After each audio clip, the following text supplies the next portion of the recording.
We tend to think of artificial intelligence as a boundless engine of creativity.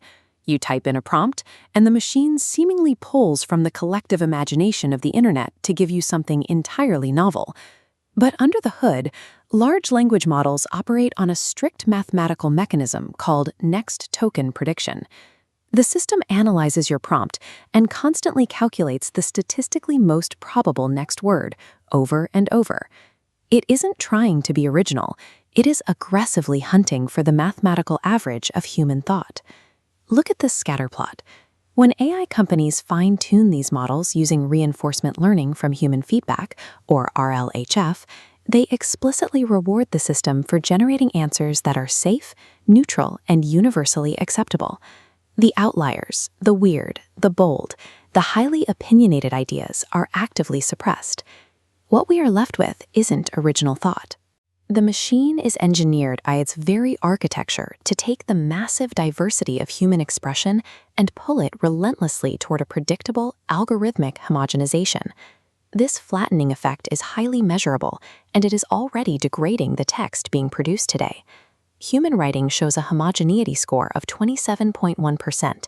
AI text repetition spikes to 45.6%. When future models train on this heavily AI-generated internet, they ingest their own predictable outputs. Researchers call this neural cannibalization, producing a sterile data loop known as neural mush.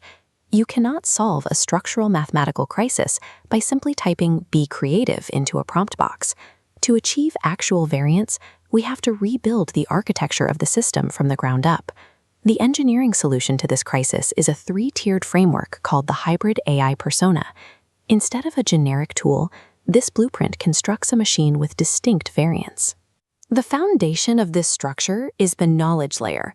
To build this layer, we first have to sever the AI's reliance on the homogenized public internet.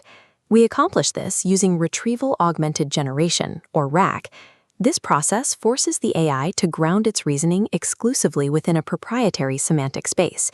It searches your specific private database for facts before formulating an answer.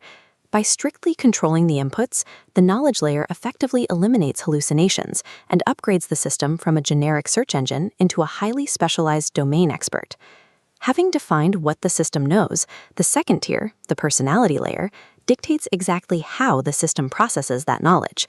We embed specific personality traits directly into the machine's cognitive cycle using a methodology called MBTI in thoughts. This structural approach moves past the superficiality of standard prompt engineering by altering how the system reasons. Here is how that alters the math. If you inject an introversion trait into the model, the reasoning loop structurally changes. The system is forced to run longer, deeper internal analyses before it ever outputs a single word.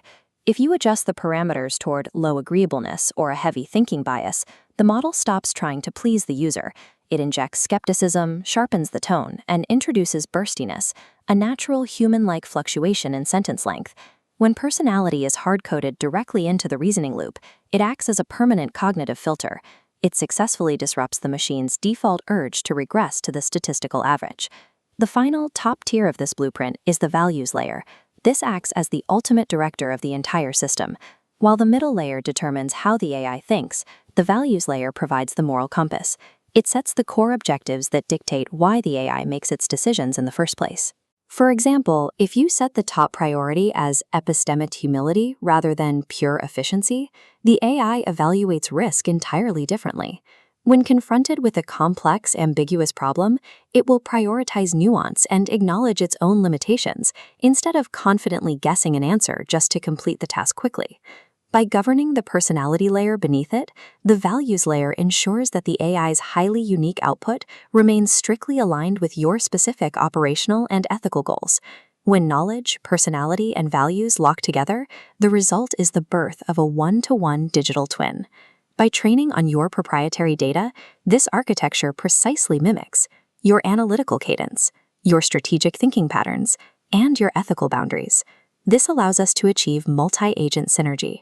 We can place multiple, differently tuned digital twins into the exact same workflow to solve problems together. This diagram shows the operational mechanics of that synergy. You have a highly open twin generating wild, unconventional ideas. A rigid, highly disciplined analytical twin immediately stress tests that logic. Finally, a values-driven twin filters the surviving concepts for ethical compliance. This simulated team dynamic generates multidimensional, deeply human solutions, breaking the monomind limitation found in standard similar AI models. In the near future, raw computing power and basic AI intelligence will be universally cheap and accessible. As more people gain access to these tools, the ability to generate a competent, safe answer will become a standard commodity. If we fail to intervene structurally, the consequence is clear. Our digital environment will inevitably devolve into a sterile landscape, completely devoid of variance. In a world drowning in the digital average, engineering machines with unique, unreplicable frameworks is the only way to break the loop. When every machine is smart, distinct human difference becomes the most valuable asset on Earth.